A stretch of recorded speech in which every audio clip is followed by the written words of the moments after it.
It's been said that a dog is a man's best friend, and if that's true, then the Galgos and the Podencos of Spain have been viciously betrayed. This is Blossom, and Blossom has been with us for 2 weeks, and we are fostering her on behalf of Project Galgo. And as you can see, Blossom is very comfortable and happy in her new foster home. Let's take you through and meet Jasmine. She's in there somewhere.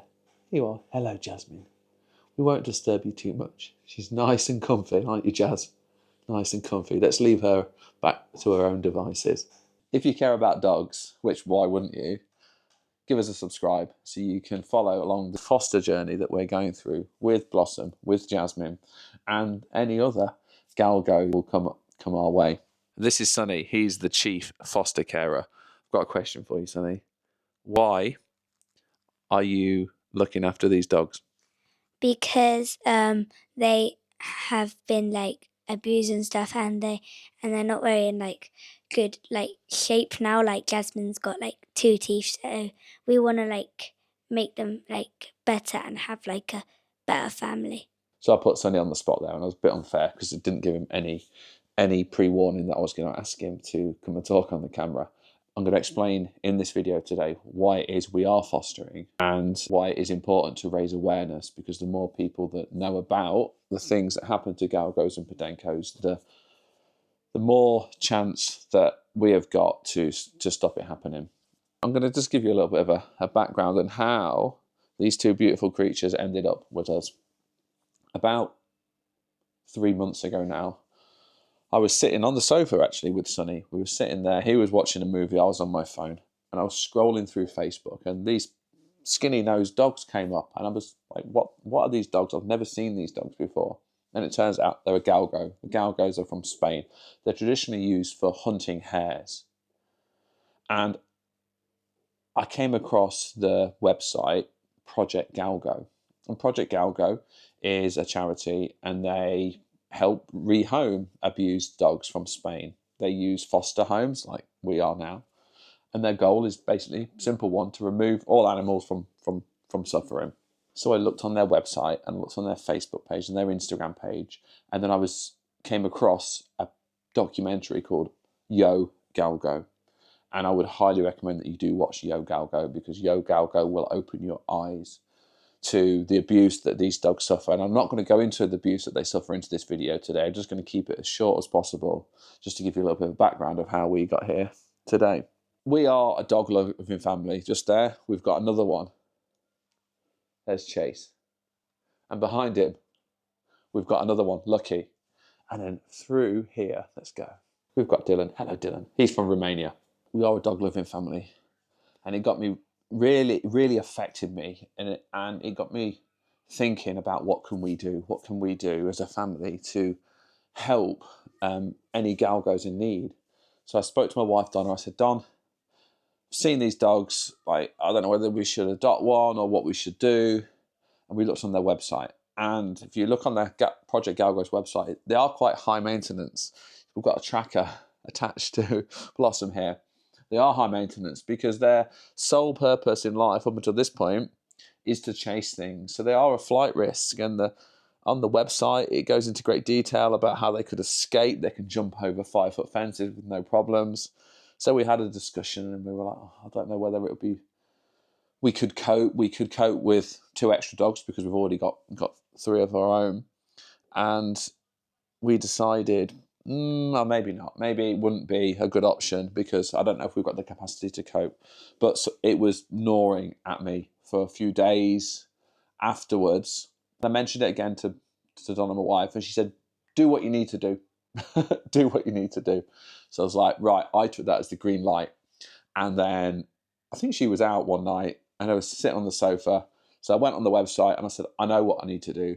We need to foster, because we've got 3 dogs of our own. We don't need another dog. We don't want another dog.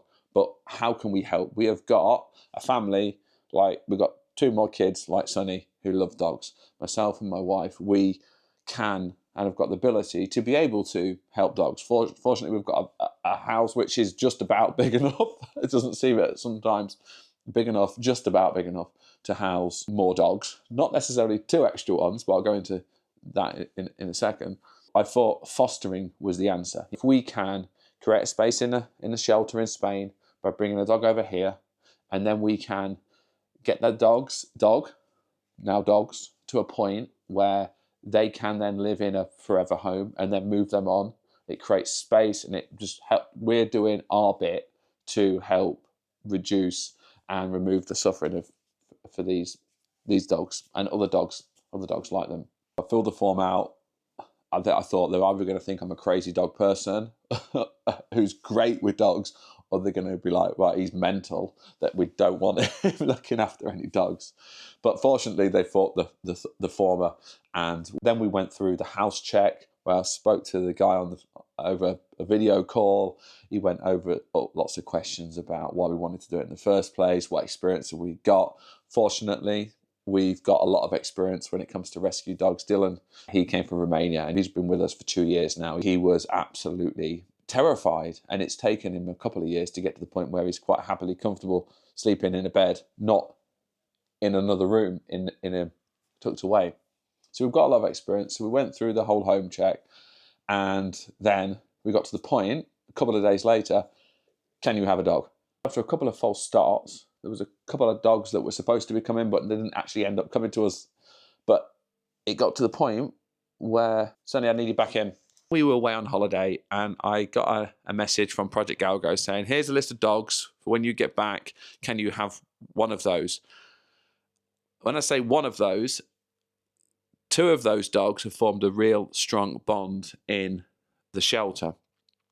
And ideally, we would like to keep them together. So what did we do, Sonny?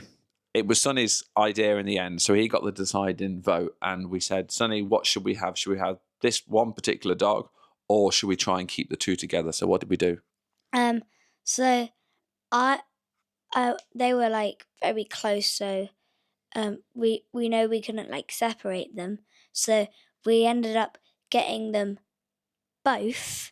Obviously, we all wanted the dogs in the first place, so we decided that we were going to then foster not 1 but 2 dogs.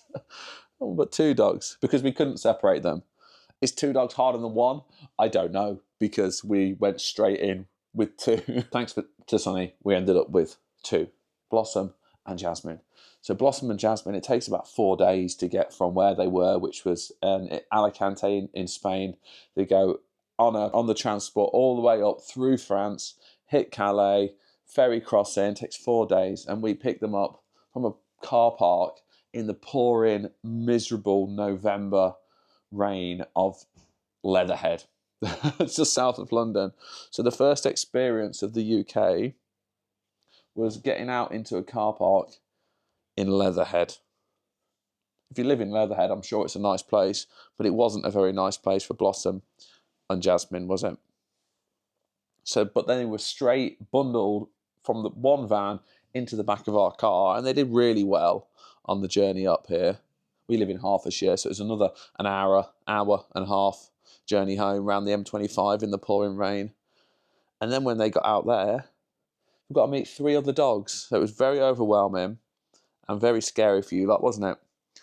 But Jasmine, she is the more confident one, although she doesn't seem it because she's tucked away. I don't want to disturb her. She's the more confident one initially. And then Blossom, I think, latched onto Jasmine in the shelter. But Blossom is very, very scared of people to start with. So if you were to come round to our house, she would hide away. She would hide behind me, or she would hide behind Donna, my wife. And Donna, my wife, she's the number one. She's out at the moment, but so I get a stroke, I get a look in when she's out. But once you've gained her trust, she's got more affection than anybody could cope with. She's such a lovely, lovely girl. Aren't you? So that's where we are today. This is 2 weeks in to foster. So if you want to get more of an insight into what it's like to be fostering Galgos and just foster and rescue dogs in general, please give us a subscribe, and I'm going to put it in the description of this. Please watch the documentary Yo Galgo. if you watch that, you will understand why we're sat here with one Galgo on the sofa fast asleep and then one tucked away in the office. If you like dogs, subscribe. If you don't like dogs, go away.